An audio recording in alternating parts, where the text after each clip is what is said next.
Hey guys, welcome to the Proving Ground Review. We're going to get started here in just about 5 minutes, so hang out with us in the meantime. If you guys have any questions, feel free to chat them in. Let's see. And obviously for those of you guys that are in person, feel free to just ask, shout it out.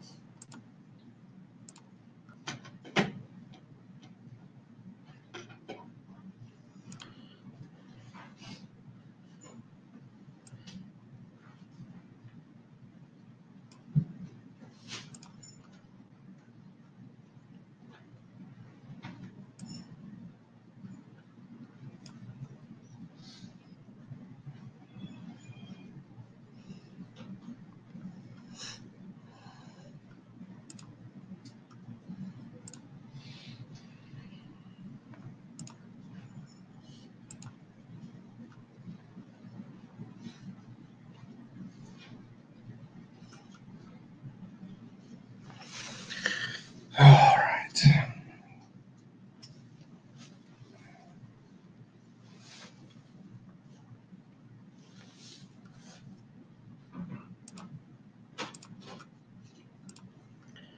Make sure that that's working. Okay, good. If you guys are attending on the site on daytradesmart.com, I do have the chat function up so you guys can chat there. For those of you guys that are attending with the link to Webinar Jam, I have that one up as well, so feel free to chat in your questions.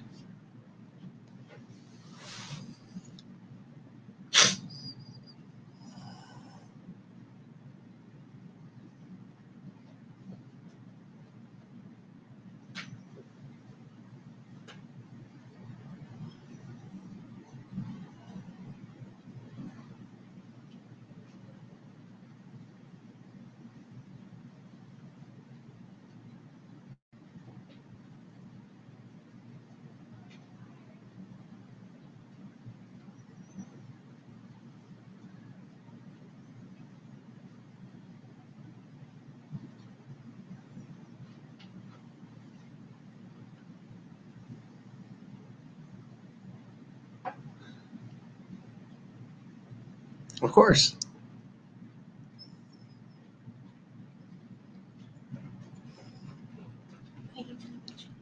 You look like a Disney princess running down the hallway.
What charts do you guys normally use when you trade anybody? Is it just a 60, 240, just a... I trade long. Lately, long. I've been trying some long trades. I know you're more of a scalper, but I think, well, at least that's what I believe, right? I just like 10 pips. I don't know what you call that. You know, I mean, scalping is kind of relative. I mean, if this is like 2015 and I'm trading the GJ and I'm going for 10 pips, that's a scalp. I could be out of that in 10 seconds, you know, on a 5-minute chart. You know, but so it's all relative. I mean, I built my account on 10 pip trades, so why change anything? You know, every once in a while I'll take a 50 pip stretch, but 10 pips my sweet spot. I don't like to complicate things. Keep it simple. I did the other day. I worked to trade off the daily and then the 720, and I actually placed it on the 60. Yeah. And I got 50 pips. Nice. Yeah. It's an interesting concept because I think it's almost like a point of contention for some people. It's like, well, you ask the question automatically. Like, well, let me tell you why I'm right and everyone else is wrong. And really, it's all really personal. It's however you see the market. Just kind of preparing for the next symposium we're having is going to be where you guys will bring your trading strategies to us, and we'll help you critique it or what have you. So I'll be a part of that one, and that one will be next month on the 11th, I believe. So that one will be cool. But so we're going to get started here in just a second, guys. Thanks for joining us.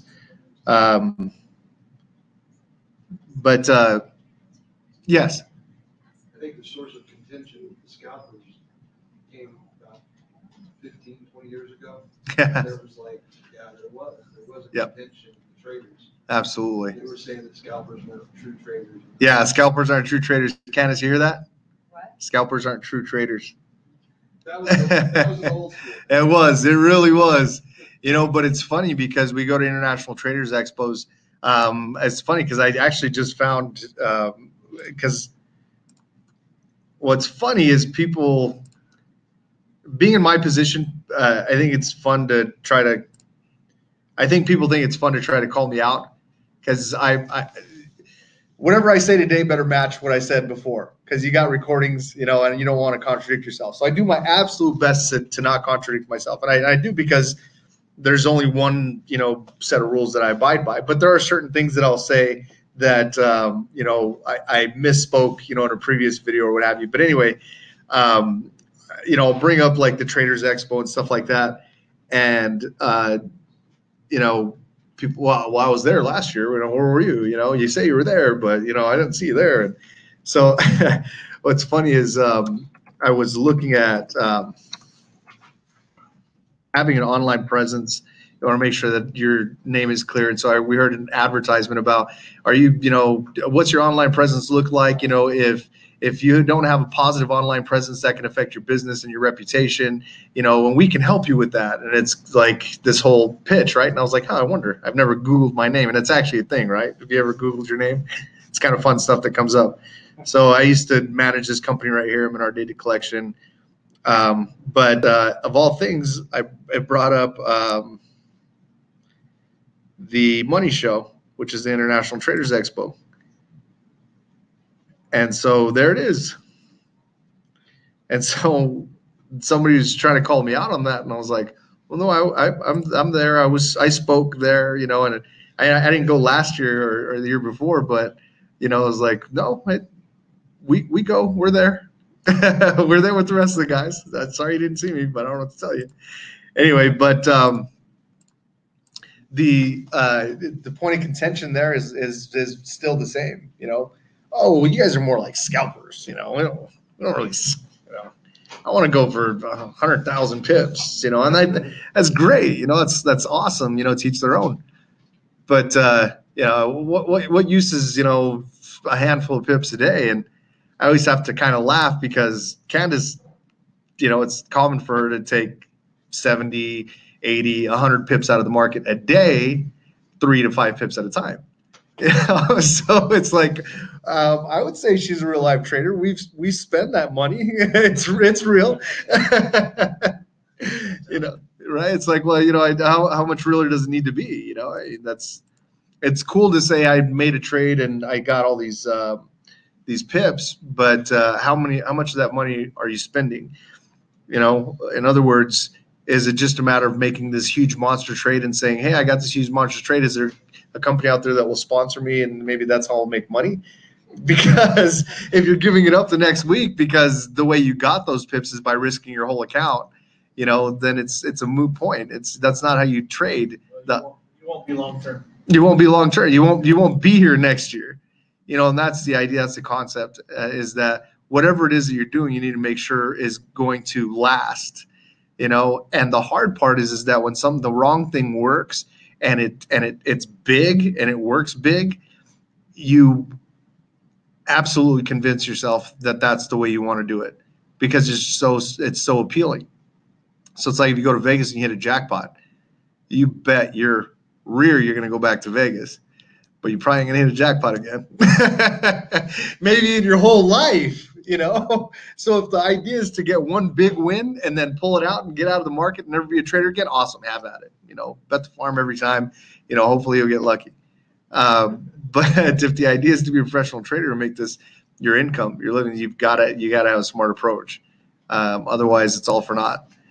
So it's going to be interesting. This next symposium that we do is going to be interesting because, well, I'm a jerk. So I'm going to tell people what I think, and sometimes I'm not very nice when I say it. So I'm not going to apologize because I'm a jerk. So all right. So hang on. Elliott wave with Fibonacci in your trading, Hiram. Martin, I can honestly say I'm not a fan of Elliott wave. I don't need it. If you look at TNTs, you're going to get a better result from TNTs or even the major minor with as opposed to an Elliott wave. But you know, to each their own. If you've got something that works well and you can implement it, and it's making you dollars, definitely keep it. You know, but if it was as simple as Elliott wave, which is free, right? Everybody'd do it, and people would go to YouTube and look up, you know, ways to use an Elliott wave and be, you know, market millionaires. But it's not generally that simple. But when, and this is a question that's asked often, you know, do you use Bollinger Bands, or do you use, you know, EMAs or whatever it may be, stochastics? I can always take one of those and attribute them to one of the indicators that we already use. And so there's really not a need for anything else, right? That's why we have the TNTs, the major minor, the pressure, the echo, so on and so forth. Yes, sir. Yeah, about the echo. Isn't the echo just historical? Couldn't anyone really have come up with the echo, or is that actually something that is? The echo works. So the echo is like a price action indicator on steroids. So price action just says this candle. So let's look at this example right here. The high of this candle right here is higher than the high of this candle. The low of this candle right here is higher than the low of that candle. This is a price action buy. That's the indication on that candlestick is buy. It's called price action. If it's got a lower high and a lower low, then it's a sell. If it has a higher high and a higher low, depending on where the body is, it could be a reversal. If it has a lower high and a lower low, or a lower high and a higher low, meaning it's neither higher nor lower than the previous candle, then it's a consolidation candle, which means sideways. But that's not accurate enough to just trade alone. Again, if it was that simple, everybody would do it and everybody would be a market millionaire. It's not that simple. Oh, you're very welcome, Martin. Thanks for asking.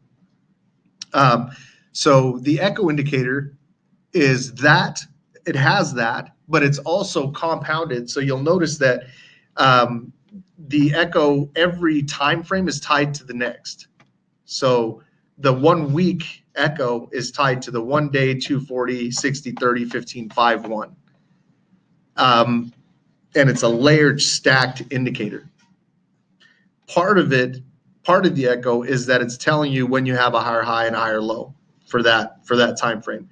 So if it's green, then generally on the candlestick itself, say on the 1 minute, the high of that 1 minute candle is higher than the previous candle, and the low is higher than the previous candle. You'll get that echo.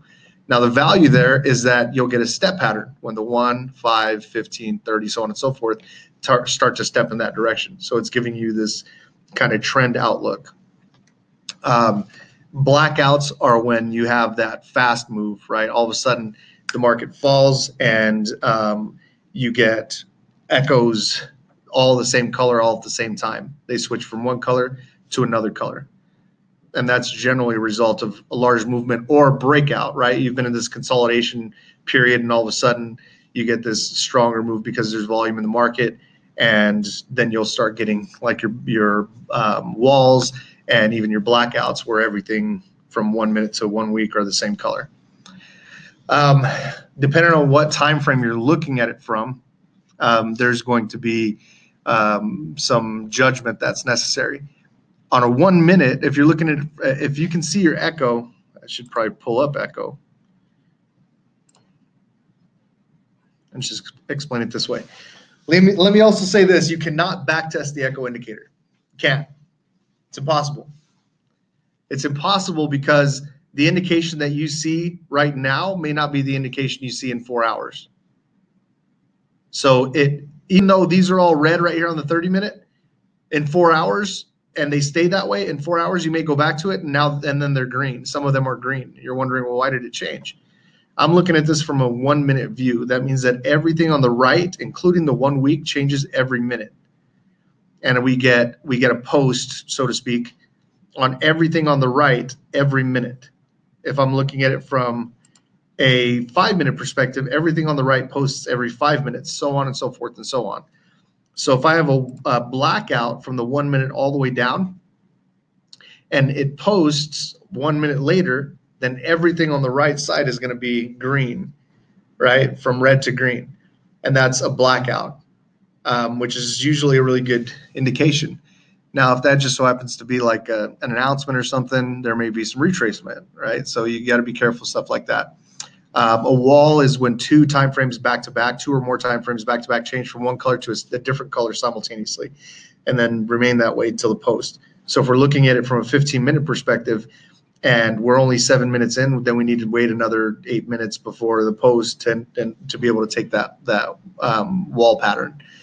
Step pattern is when you've got 3 for 3s, so 3 greens from red, and then the 5 minute steps off and starts turning green, and goes to green, and the 15 minutes. So you got 3 for 3, 3 on the 1 minute, 3 on the 5 minute, and then finally 3 on the 15 minute. So 3 for 3. So 3 squares for 3 time frames, and that's your step pattern. That's the beginning of your step pattern. If I'm looking at it from a 5 minute perspective, then I'm waiting for a 3 for 3 on the 5, 15, and 30. If I'm looking at it on 30, then I want the 30, 60, 240, so on and so forth and so on. But I'd have to actually be looking at it from that view. So I'd have to actually go to the 30 minute or 15 minute or 30 minute and watch it from that view, because each of these candles, each of these indications on the right are going to change and post every 30 minutes, even though it's a 260 minute and 240 minute below it. So the reason why you can't back test it is, let's just say, for example, you have, where's my tool? I feel like I broke the 4th wall right there. I don't think you guys have ever seen that screen. All right. So let's just say that you've got a 240 minute candle that looks like this, right? This is down, and that ends. And you're watching the echo from a 60-minute view, and the next 60-minute candle comes out.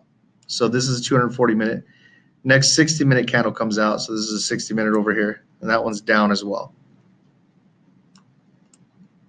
So right now, your echo, let's just say hypothetically, says red, 60 and 240. Now, if on the next 60-minute candle, we get a green candle, that's still going to echo red until the high is higher than this high, or the next candle comes out and is higher than this one. So if this one comes out and looks like this, now you're echoing green. Okay, this is 2 hours into a 4-hour candle. Now you have an echo green on your 60-minute. You still have a red echo on your 240 minute because the high here looks like the candle right here that's currently forming looks more like this. And it's still forming. And it's still not higher than this. Next candle comes out on the 60-minute and looks like this. You still have a green echo on the 60, but now you have a green echo on the 240. from a 60-minute view, because this looks like this, and it's higher. The high is higher than the previous high. So now it's echoing, and if that candle ends that way, that's 3 hours. This candle's not done. This candle is. But now you have a post on the echo that says it used to be red, now it's green. So you have green, green, green, and then now you had a red right here, and now this is green. Okay. Now on that 4th hour before this 240-minute posts, the 4th candle looks like this.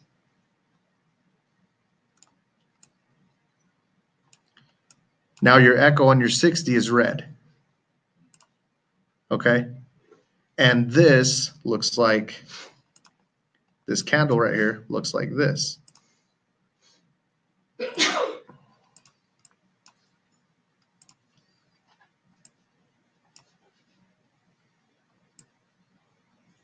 Right? Okay. So then it posts that way.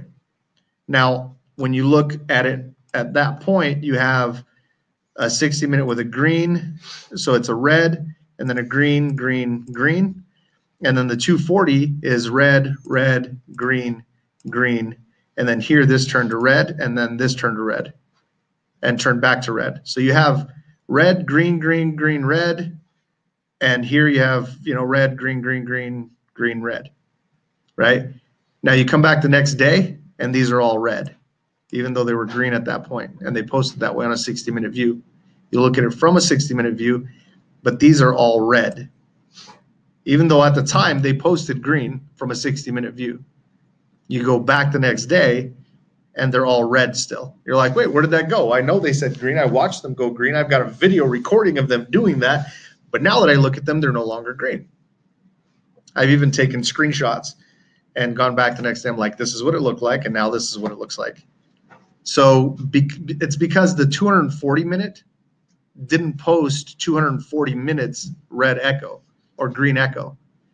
It, at one point, blipped to the green side, but after 240 minutes, the low was lower and continued that red echo. So if you looked from a 240-minute view, this was only blinking green, but then when it posted red again. So if we look from to better explain, if we look at this 1 minute right now, if this 1 minute candle comes down here and goes below that, this is going to blink red until the minute's up. If it fails to remain that low, so this might actually give us a good indication here, because you'll see. Let's see if we can get at least a little bit of pullback, and then we'll see this. It'll even flicker sometimes. It'll go green to red, green to red. You guys ever see that happen? It'll kind of flicker back and forth. That's not going to do it because it's still going up, but that's because it hasn't posted yet. And then wherever it finally ends is where it's going to give you the post, and then that's going to give you what the echo is. So that's from a 1 minute. The 5 minute may be showing red right now, or maybe even switch to green for 3 minutes. But by the end of the 5 minute candle, if it's still red, then it'll show that you posted 3 candles green, but later tomorrow, if you come back, it'll say that never happened. You'll just have red. So you cannot back test the echo indicator. It's just, you can't. To back test it, you have to replay it. To replay it, you have to replay every chart in the chart book, because they all work stacked on top of each other. So to replay it would take just as long to watch it do its thing live as it would to replay it. But because you can't go back and find out where your setup would be anyway, because you can't see it anymore, right? Unless you knew that that's exactly where it happened, you don't even know where to go back and replay. So there's no way to back test it, which is why we don't use a lot of the patterns on the echo in the mastermind, because we want to be able to put it through the proving ground, which is 2015 to current. And there's no way to do that. You can back test it and speed it up, but because you're having to look at it from a 1 minute perspective, when you fast forward too fast, the 1 minute and everything else become out of sync. And if they get out of sync, then you're not getting your accurate indication in that respect either. So it's a mess. It's all over the place. Just can't do it. There are ways to do it depending on what you're trying to backtest with the echo indicator. But at its base level, it is a price action. Now, the reason why it's an indicator is because it doesn't work on a base level. It works compounded. Each one of these feeds the other. So you can see that, where is it? If I just pulled up the study for this particular chart, it's referencing all these other charts. So the algorithm brings in all of this information, even from a 1 minute view. It's referencing the 1 week on a 1 minute view. And if I go to any one of these, let's pick a random one here. Oops.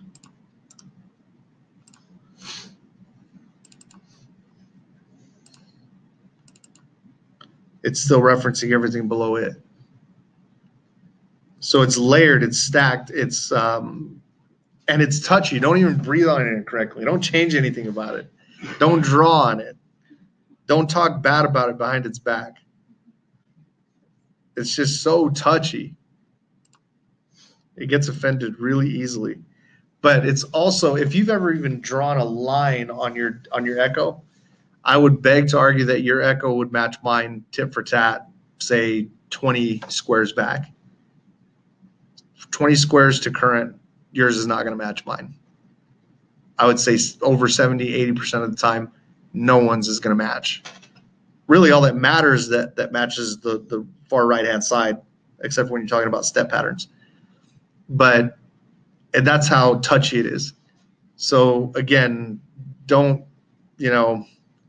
if you just so happen to be glaring, or you got, just this resting face that says, screw off, don't use that face on the echo, okay? Because it's touchy. All right. Do you ever use the Echo 2? I'm old school, man. I was around when the Echo 2 was created. I feel like Moses. By the time the Echo 2 was created, I wasn't even using the Echo 1 anymore. I can see what the Echo 1 is telling me, how it's designed, and so I can glance at my charts and tell you what the Echo 1 is telling me. By the time I got to the process that I'm in now, the Echo 2 was just, it didn't even matter to me.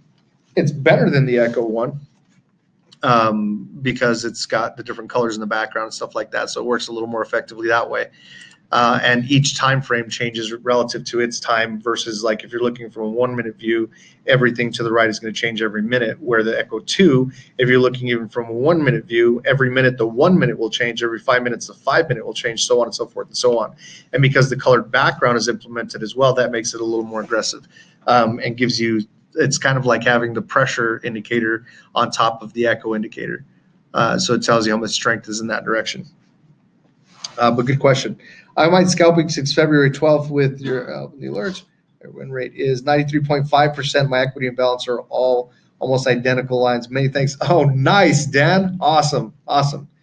So Dan's just saying he's up to 93.5% win rate since the alerts. And he says, I don't mind scalping. So I can see why. Right. So good job, Dan. Thanks for that. What are the alerts? Oh, so the alerts, let me tell you about that. Yeah. So, I mean, 93%. So the alerts work at a 90+% accuracy. What we've done is we've kind of taken it a step. I don't want to say we've taken it a step further, because the alerts are designed to give you, well, the patterns that you're alerted for are designed to give you a lead-in. It is. Okay. They're designed to give you a lead-in as to some of the subtle nuances of the indicators. So this is like a foreign language, and that's like the Rosetta Stone, right? So we want to just kind of let you know how to look at these indicators a little more aggressively, because they're not your standard indicator. Like the echo indicator, we could say it's just a price action indicator, but it's not. There's more to it than that. And it's the same thing with the TNT, major, minor, and pressure. If we only traded it based on the way it was pointed, we're missing the point, because that's not the way it's designed. It's designed to be predictive.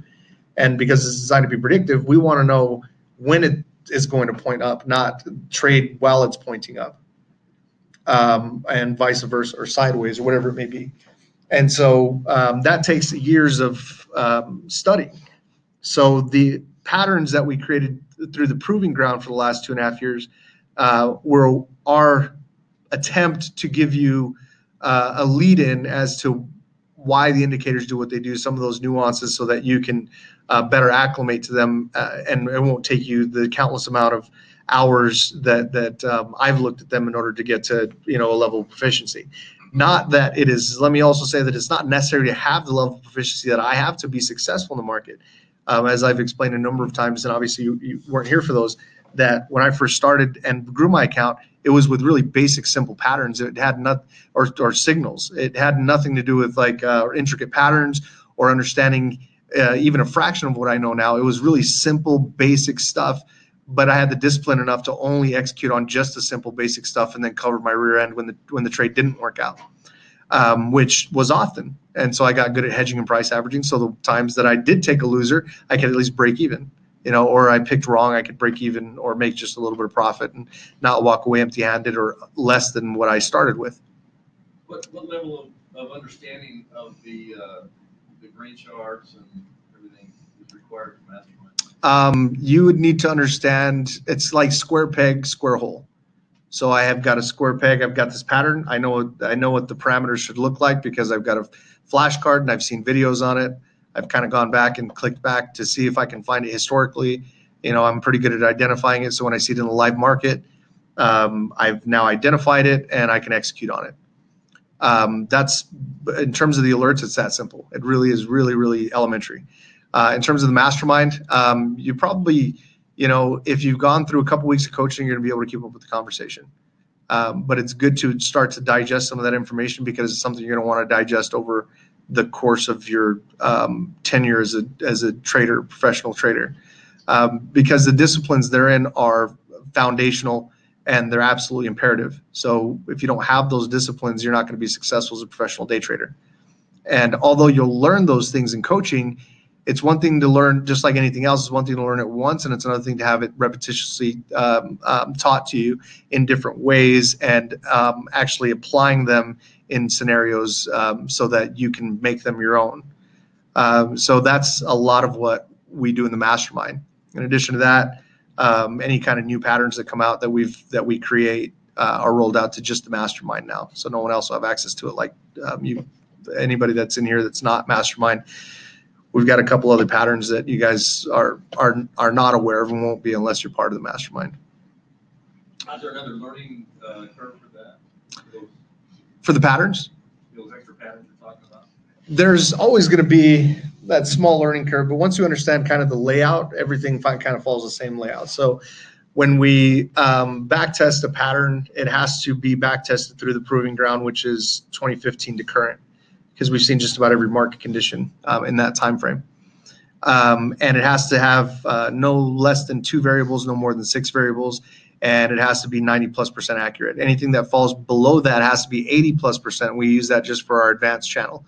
And our advanced channel that also gives out alerts, it's imperative that you use other disciplines like identifying trend before placing the trade, support and resistance, so on and so forth.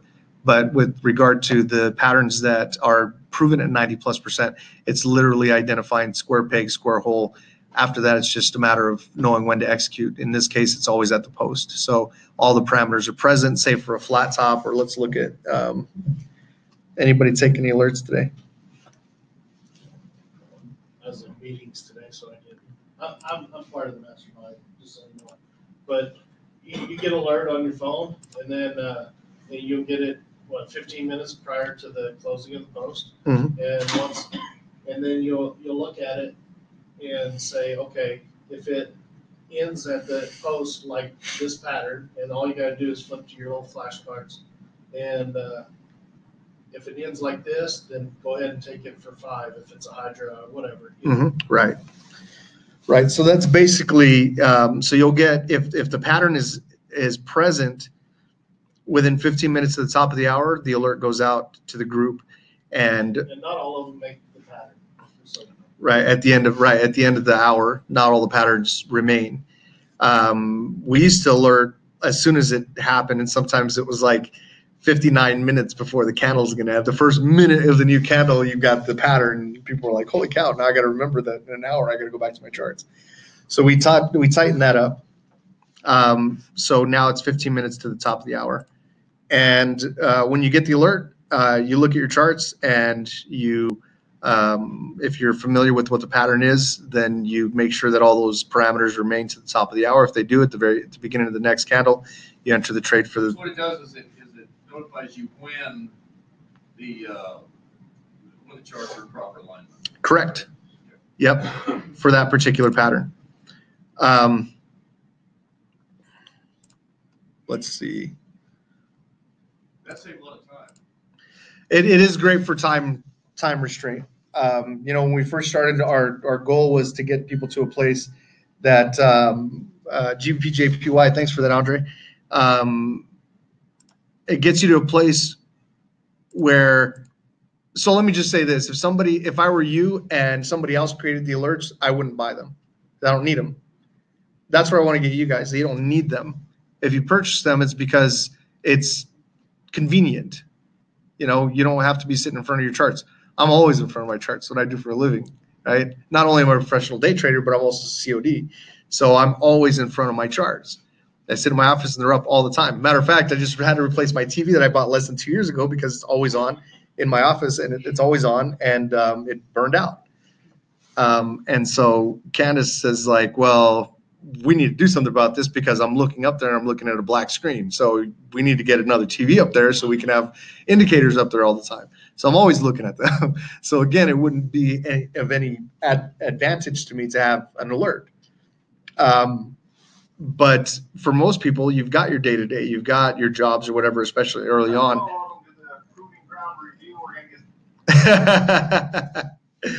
It's kind of creepy hearing my own voice sometimes like that.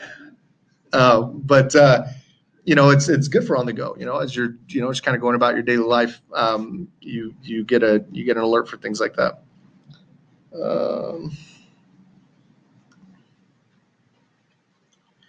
Okay, so here's what we're going to do, and here's what we actually intended to do. We kind of went off on a few tangents, which is fine. That's what this whole review is for.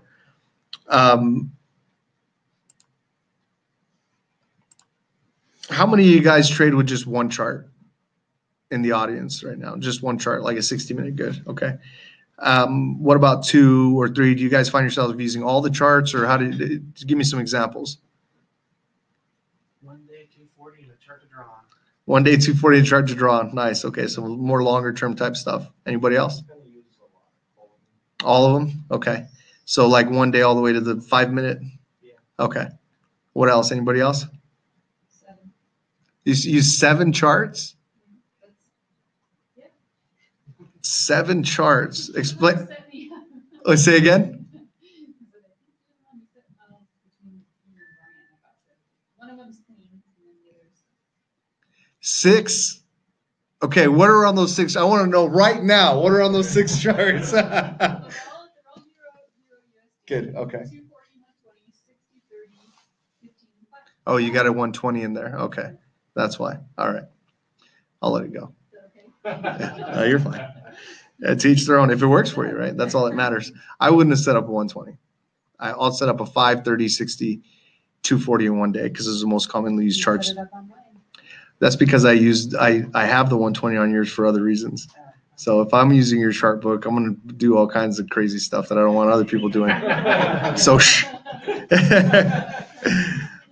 People are like, what are those lines? You got nothing. They're nothing.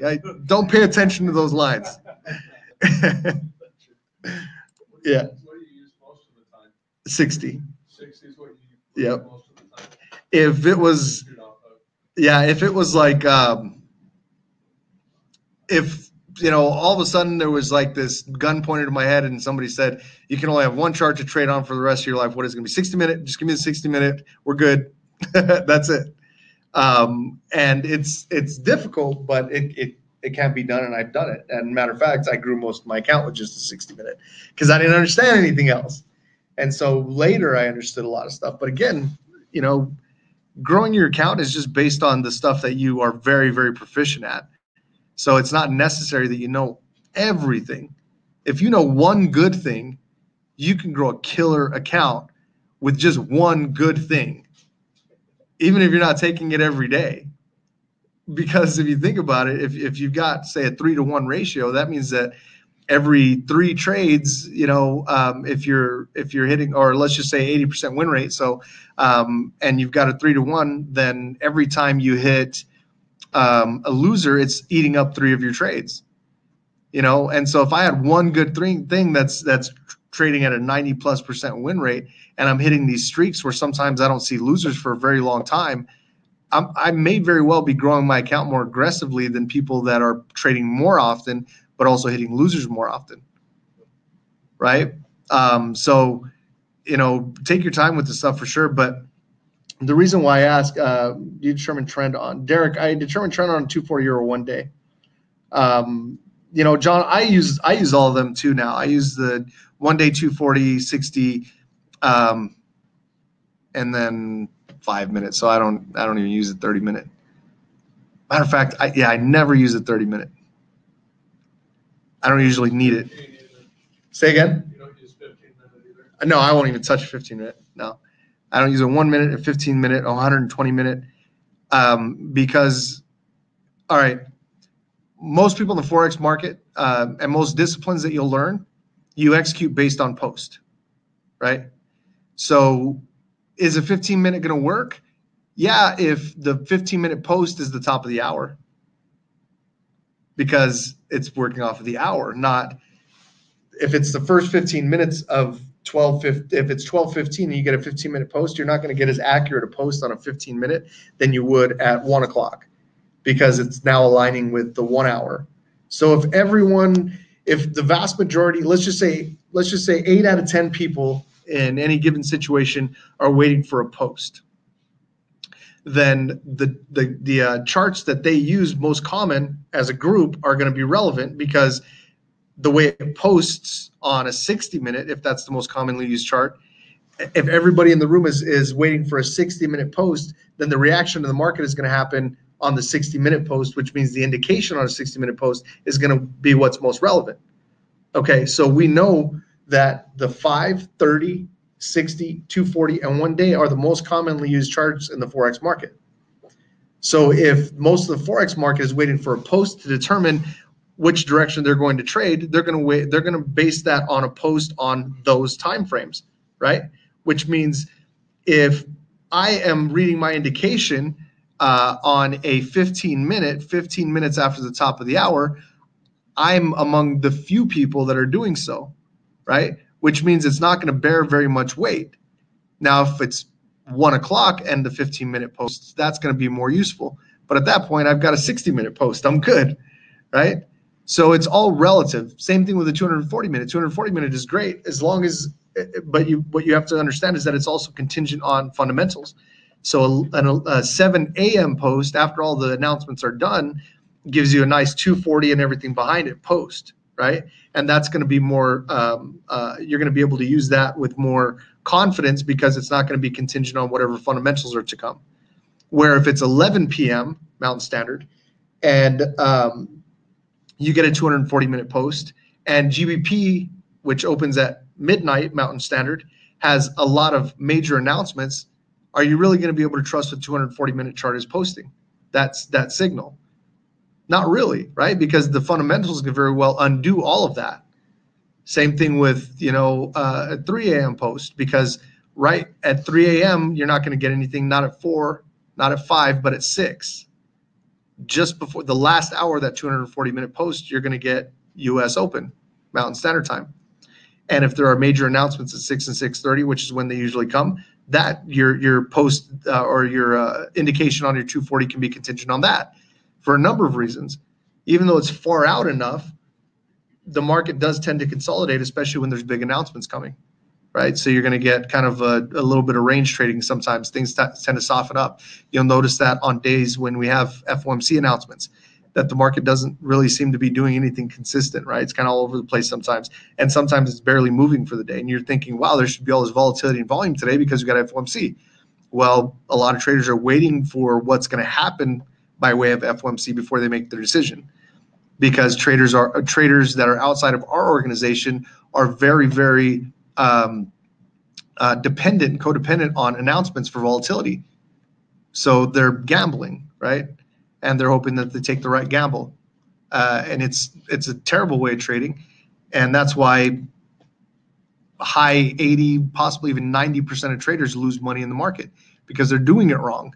They don't have adequate tools. But that's good for us. That's great for us, right? Because it's good. It works awesome for us because that's not our statistic. Our statistic is vastly better than that. And the reason is because we have the correct tools and resources, and our indicators are predictive, and we don't have to, cast our lot into the ring when fundamentals are coming out. We don't use the fundamentals because, matter of fact, the only reason we teach them is to teach you to avoid them, right? So for scouting, for scalping just one day or more. I'm sorry, Derek. How far back on day and 240 minute do you go to determine trend? For scalping just one day or more. I'm not sure what that last comment means, Derek. And in terms of the 240, I want to see at least 3 points of validation on my trend on my channel. So I like to draw in a channel and have at least 2 to 3 points of validation on top and bottom. So as far back as I need to go to get that. Okay. Okay, so what I wanted to do, and here's what wanted to kind of change up the format. Ashley kind of challenged me a little bit. She's like, I want to do something about Wednesday nights because it's, sometimes it can get a little boring, right? That's kind of the same stuff in repetition sometimes. And so she was trying to figure out ideas and ways to get involvement from members, you guys. And so what we wanted to do today was just kind of have somebody come up, even a couple people come up, and I'll set up the chart some way. I want you guys to call it. The idea is to get to 1% growth before you hit a 2% loser. Bring it on, Oliverson. Tyler Oliverson, ladies and gentlemen, actually one of my favorite coaches. If you guys don't know him, there he is in the flesh. Tyler, give him all a wave. Awesome guy. And he is also one that is very astute with respect to covering your tail, making sure you got proper money management, proper exit strategy, and he's got a great approach to the market. So if you guys have had him as a coach, you guys know that to be the case. Anyhow, so any volunteers? Or let me rephrase that. Where is my volunteer? All right. I like it. Okay, so I'm going to back up this chart somewhere, and I'll try not to make it too easy for you. What do you want to see? Do you want to see 1 day, 6240? How many charts do you want to see? It's fine. All right. I like where your head's at. Okay. All right. So let's see. Somebody give me a date. Hopefully a random one, not like, oh man, I took like a 50 pip stretch on this day. This is the day, this is the time. Set that one up. I'll tell you what, we're just going to click one click forward from where we are on a 240-minute chart, so you're going to get a fresh post. Yep. I'm just gonna say, I think this is a good idea. Oh, thank you. Appreciate it. All right. So, yeah, we're not pulling any punches here. This is a fresh 4-hour post, so we're making the call on the next candles. I can draw some technicals for you if you'd like. Where do you usually draw your technicals, on the 60 or 240? Well, I can tell you right now, I mean, you're on your daily, at least for the last 1, 2, 3, 4, 5 days, well, 4 to 5 days, whatever you want to say. You're somewhat in that, well, you were in that uptrend and it almost like topped out like a sideways at the top there. That's the 240, sorry. And then on your 60, you've got your pressure just barely at the bottom turning green there. And your majors and your minors are definitely pointed up. Okay. But they're also maybe topping out. Okay. So if you're going to take a trade right now, what direction are you leaning toward? Right now, I would definitely go long. Long. Okay. Now, long, let's bring this up here. Clean chart, and we'll throw you a bone. I don't have any other points of validation there, so let me see if I can get. There we go. A plethora. Yep. Okay. Just. that is going to do. So you got validation there, there, and there. Yes. Is that fair? Yep. Okay, that line is, and if we back this up, we see we've been in a down. It's downward. Yeah, now we back that sucker up. You're like, holy cow. Let's see how long we've been in that down. So that may be, yeah, a lot of consolidation. Yeah, well, we know all about all this consolidation. We've been in it for months now. Okay, so right here, we've got about 10 pips to the long side. No trade. No trade. No go? Okay. All right. So you're saying long. You might get a 5 out of that. Okay. So 5, let's say you've got $5,000 account, you're 85% win rate, so you got to do a 3-to-1. So that means that if your stop is 5 or 15, right? yeah, 5 or 15. Yep. So 5 or 15. And if we did 15, that's if we did 2% of 5,000 at 15 pips, then lot size would be so 2% would be $100. So 15 would be a lot size of 0.75. Am I right? 0.75 times 15, is that 200? Is that $100? Sure, Hiram. Sure. All right. I'd like to actually. 75. No, actually, it'd be about 60. Okay, let's just say 0.65. So 0.65, that means that in order to get 1%, you'd have to make more than just this one trade. So to win the prize, you got to get 1% before you hit 2%. Before you hit 2% loss. Okay, so each of these trades is worth 2%. So if you lose one, if your lot size is justified that way, then you're out. Otherwise, you have to make at least 2 successful trades to win. Okay, you get the rules? Is that too complicated? I think All right. so. Okay, because if you lose, we're going to take you out back and we're going to throw you beaten. No pressure. Well, I wouldn't actually take it because my majors and minors, I'd like for them to be down here and crossed. Okay. Well, isn't that too close to resistance? So we've got 10. So if we've got 10 pips, let's just use the basic strategy. 10 pips against trend. What percentage are we going to try to take out of that 10 pips? Anybody? What is it? Nope. No, 25%. 25% of the distance. So that means 2.5. yeah, 2.5. So we could say 3 just to be gracious. 3 pips. Let's go for 3. All right. Let's see if we can get 3. Wait for that alert to come. Right? Wait for the alert to come. Give us a 90 plus, right? That's right. Okay, so that means that if we're working on a 3-to-1, that means a 9-pip stop. Okay, so let's go forward and see what we do. We got it. Woo! Let's see. 2.4 draw, 8.8. You got it, my man. Yeah, you would have got your 5 too. All right, so you got your 3. That means that if you're going for 1%, then you need you'd need $100, and that means that you would have to hit that. If we were playing at a 0.6, you'd have to hit that 2.5 times, right? 3 times about. Yeah, 3, 6, 9. Actually, 3.5, like closer to 4 times. You'd have to hit that 4 times. You'd have to hit a trade 4 times at 3 pips. Okay, there you go. What is this right here? Hydra. All right, which way are you going? Long. All right, long. How many pips? 5 pips. 5 pips. All right. Well, now at this point, I mean, I'm thinking of resistance. That's where I Get our am in 5? the process. Not yet. Did that break resistance? Nope. Resistance is up here. So it got close. Okay. So that Hydra right there. That was a Hydra. Yeah, it was. It moved 5.2. Oh, but it didn't. You're not out yet. It's at 8.4.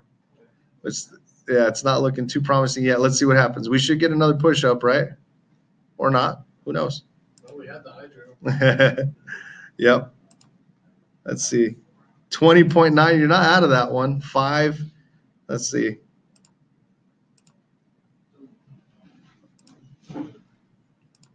Oh, that was 20 down there, so we haven't gone that far yet. And this is a 5-1. There you go. We made it, Frank. Yeah. Oh, Lucky, that was right? After that many hours, good. it's just luck, man. That's not the Hydra. I was sweating. Yeah, I was sweating too. Yeah, I mean, you got the trade. So now you've got 8 in your pocket. All right. So you didn't miss that one, so you're good. You got 8 pips in your pocket, so you still need another 3 pip trade minimum. Okay, we're out of that one now. Do you see a call here? Anything you like? Hold on a second. Sorry. Let me do this. This is your 240 post right here. 240. Okay. So I want to make sure you're not seeing anything. We're still long under 240. Okay, really?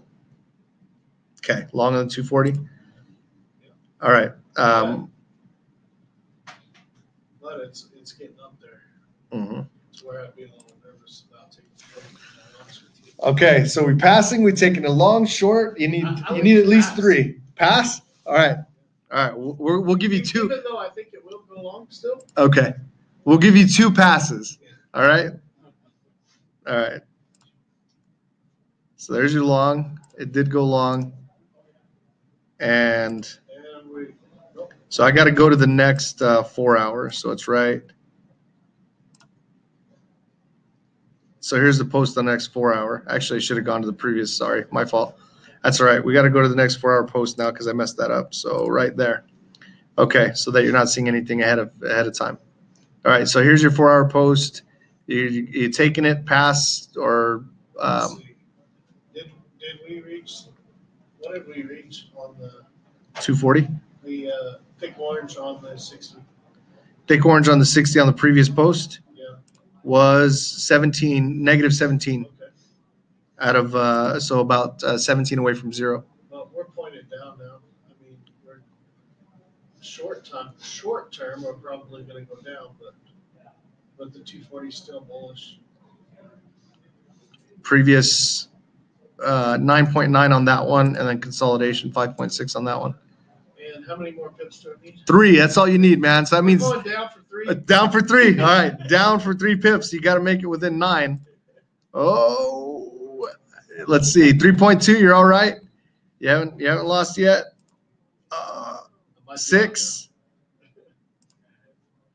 Come on. Ah. Where's Bob Barker with the Actually, that's 8.2, so you're not out yet. Oh, now you winner, chicken dinner. Nice job. All right, so there you go. You got your 1%. So obviously it's a little tougher than when we do our full analysis, but it's fun to be able to challenge yourself to look at the indicators a little more aggressively and say, okay, what am I going to do? What would I do in this particular situation? It's kind of like a blink test. And what you want to do is you want to set up all of your analysis. You want to go through all your steps, work your checklist. And then when you get to indicators, you kind of take the same approach, right?